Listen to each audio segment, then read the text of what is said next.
Hello, Adams. This is chapter 20 of Beyond the Bright Sea. I haven't left the island since I got here, Osh said, and I don't plan to now. He'd caught a striper for our supper and another for Miss Maggie. He had scaled and cleaned them, sliced the cheeks from ours, and was wrapping hers in brown paper. But we won't be gone for long, I said, just a few hours. That's an 8-mile crossing, he said, tying the package up in white string. 9 into the harbor, and who knows how far by foot to the orphanage. And then a long trip back. It's a day at least, more if the weather returns. He stowed the paper and string, shoved some driftwood into the stove, and blew on the lazy coals until they glowed. But that's not so long, I said. A day. Why can't we go, even if it does take a day? I have chores, and you do too, and your lessons.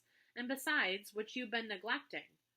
Odd coming from Osh, who left my schooling to me. He put an iron pan on the stove, added butter and spring onions, and after a bit tossed in the bass cheeks. The smell, the sizzle, brought Mouse running. Osh gave her a bit of raw belly meat instead. She rolled onto her back and gripped the meat in both paws as she ate. If you had a brother somewhere and might be able to find him, would you go looking? I asked. Osh went still. Only the knife in his hand trembled a little bit. When he moved, it was to tend the cheeks in the pan before they burned. I'm sorry, I said. I wasn't thinking.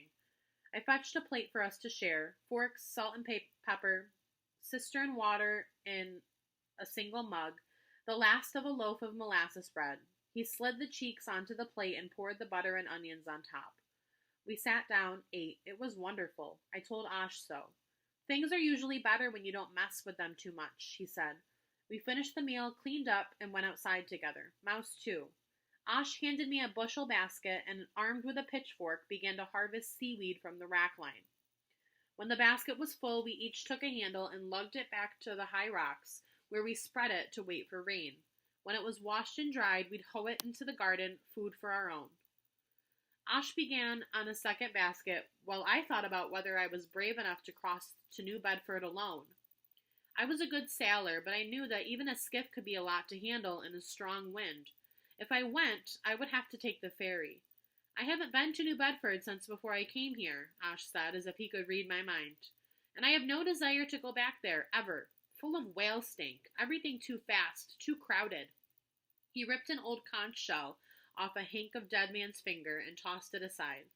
I'm sorry, Crow, but I just can't go there. I didn't want to cause Osh grief, but I didn't see why he had to choose between him and a brother who might be just 9 miles away. If Miss Maggie goes with me, can I go?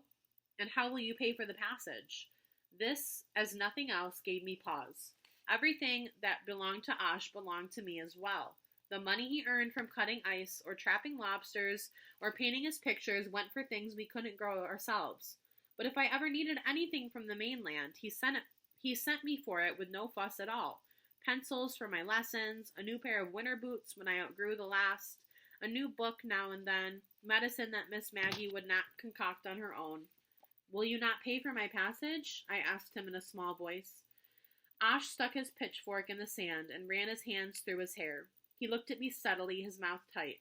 If you insist on going, I will give you the fare, he said. He paused. And tell Miss Maggie thank you for taking my place. When I went looking for her, I found her coming up the lane from the post office, on her way home. Not tomorrow, she said when I asked her if she would go to New Bedford with me. Cinders has come up lame, and I need to stay with her. But maybe in a few days when she's better, if Osh will go with us. But I knew he would not, and I decided to wait a few days.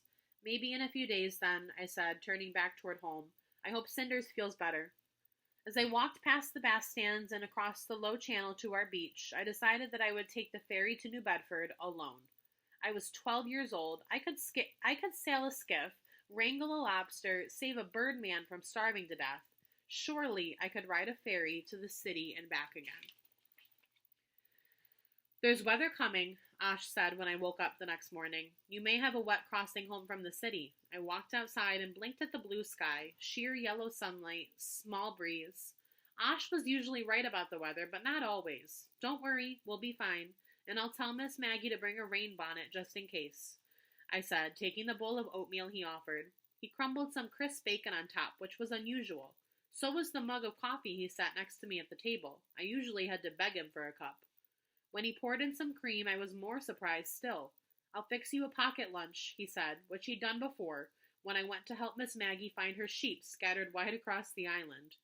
An apple for one pocket, a roll stuffed with cheese and jerky for another, my body warming it to softness as I worked. Thank you, I said as I bent to my breakfast, sad about deceiving him. Better that, though, than pushing him to go to New Bedford with me. Nobody strands himself on an island unless he's finished with the mainland. An hour later I waited on the sand while the ferry passengers crossed the long boardwalk from the pier to dry ground. Lots of people had come for a holiday, a good shore dinner, and then home by dark. Ladies in white dresses, men in summer suits. I watched them parade off the boardwalk and up the lane. Some of them looked at me curiously. One woman even said hello, and then they were gone, and the boardwalk free for those of us outward bound. I followed a few other islanders along the boardwalk toward the steamship. I knew them and they knew me, but no one said very much. At the gangway, the mate took my money, same as theirs. To him, I was just a skinny kid. I smiled on my way forward to the bow. The breeze was strengthening as we pulled away from the pier. In the distance, mares' tails swept out of nowhere across the sky. They were often the first sign of a storm, the frayed hem of cloud heavy with water. But they were a long way off, and the sky overhead was still a spotless blue as we steamed west. At some point, I realized I was in unfamiliar waters, closer to the continent than the islands. Traveling by steam instead of sail was odd, too. We went straight, regardless of the wind, at a steady speed, cutting through the waves instead of riding them, but with one purpose, to get there, which suited me fine that morning. I was anxious to reach the city, but as it turned out, I discovered something before we ever made land. As we neared the mouth of New Bedford Harbor, a schooner flying a long green streamer off its mainmast, its sails plump, its bow rising and dipping, came out through the channel toward us. We gave way a little, as all engine ships must to those under the sail, but we passed close by, and I could see the sailors clearly. They were lined up at the rail, filling themselves with the sight of the home they might not see again for weeks, maybe months. One of them looked like me. He was near the bow of the ship, I in the bow of the ferry, and for a moment we were directly across from each other. Jason? I called, but there was wind, and I could tell that he hadn't heard me. I cupped a hand behind one ear and leaned over the rail as far as I could, and I yelled again more loudly, Jason! But I still couldn't be sure that he'd heard me. Without unlocking my eyes from his, I moved toward the stern, and he did the same as the two boats passed alongside each other.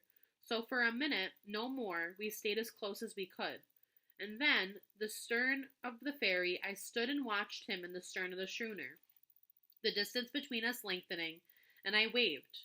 The sailor who looked like me waved back, but so did all the others lined up along the stern, nothing more than friendly. And then the ferry steamed into the harbor, the schooner tacked away, and the sailor was just a man. The Shearwater, I said aloud, so I would remember the name of that schooner and know when it returned. I didn't move from that spot until I could no longer see the ship at all. Perhaps he was nothing to me, a stranger by now busy with the rigging, all of his thoughts tuned to the sea. How he looked, nothing more than a coincidence. How he looked, nothing more than something I wanted to see. Or perhaps he was still standing on the rail of the Shearwater, wondering about me. Perhaps even, like me, filled with an odd warmth that didn't weaken as he sailed away.